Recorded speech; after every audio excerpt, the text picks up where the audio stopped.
गोरखपुर में हिंदू लड़के मुस्लिम बालिकाओं से शादी करते हैं, यह परंपरा है।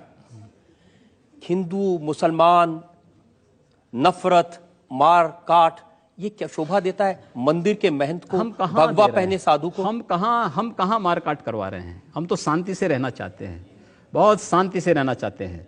लेकिन जो लोग शांति से रहना नहीं देना चाहते हैं, तो आखिर उसका भी तो कोई उपचार होगा। उपचार जब शासन तंत्र के साथ नहीं होता, तो समाज को वह उपचार स्वयं अपने हाथों में लेना पड़ता है। और मुझे लगता है समय आ गया है जब उपचार लेना पड़ेगा। योगी जी, इस समय देश में आपकी सरकार है। जी हाँ। एक तरफ नरेंद्र मोदी लाल किले की प्राचीर से कहते हैं कि 10 साल तक दंगे फसाद को पीछे छोड़ दो, सिर्फ विकास की बात करो। इस देश के अंदर एक भी दंगा हिंदुओं की ओर से नहीं हुआ है। देश के दंगों के इतिहास को अगर आप देखेंगे, मैं आपको बताऊं, पूरे देश के अंदर दंगे कहां होते हैं? 3 श्रेणियां उसकी हैं। 10 से 20% की आबादी, 20 से 35% की आबादी और 35 से ऊपर की आबादी।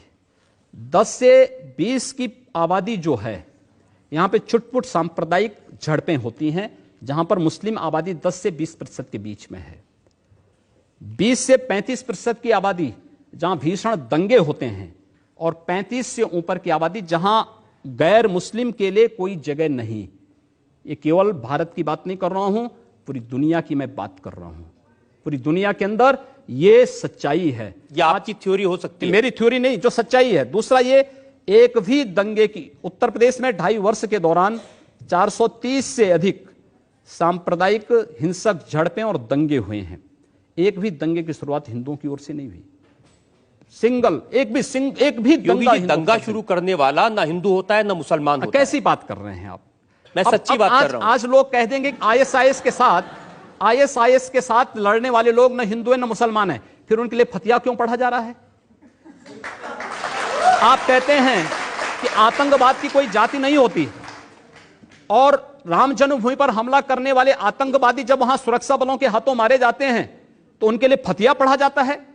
क्यों नहीं उनको अमेरिका की, जैसे ओसामा बिन लादेन को अमेरिका ने समुद्र में डाल दिया, पता ही नहीं लगा कहां चला गया, वैसे क्यों नहीं उनके साथ व्यवहार करते हैं? फिर जब उसकी कोई जाति नहीं, उसका कोई मजहब, कोई धर्म नहीं, उसके साथ इसी प्रकार का व्यवहार करिए आप। क्यों उसको फिर जाति के दायरे में, किसी मजहब के दायरे में उसको कैद कर देना चाहते हैं? तो आप कर रहे हैं कैद, मैं नहीं कर रहा हूं। ये वे लोग कर रहे हैं जो उनको उस प्रकार का देने के लिए उतावले दिखाई देते हैं। और इसलिए मैं कह रहा हूं, अगर जाति नहीं, मजहब नहीं, समाप्त करिए। आतंकवाद की कोई जाति नहीं, कोई मजहब नहीं, आप उसके साथ उसी प्रकार का व्यवहार करिए। आप आतंकवादी है, मिट्टी तेल छिड़क करके आग लगा दीजिए, फेंक दीजिए उसको, जिससे पता ही ना लगे। क्या मतलब है? फिर ये चीजें अपने आप समाप्त हो जाएंगे। अगर कोई हिंदू है, हाँ, और वो आतंकवादी है, वो मारता है मासूम लोगों को, उसके बारे में भी यही कहेंगे आप? हिंदू पहले आतंकवादी नहीं हो सकता। ये क्या बात हुई? मैं इस बात की गारंटी ले सकता हूं। एक और, अगर है, गलत है, भारत के कानून के अनुसार जो कार्रवाई हो सकती है, आप कार्रवाई करिए। देखिए, ऐसी बेसिर पैर की बात का तो मैं भी कोई जवाब नहीं दे सकता। मैंने कहा ना, दोनों बातें, मैं दोनों चीजें कह रहा हूं। पिछली सरकार ने, हिंदू आतंकवादी नहीं हो सकता, क्योंकि उसका देश है।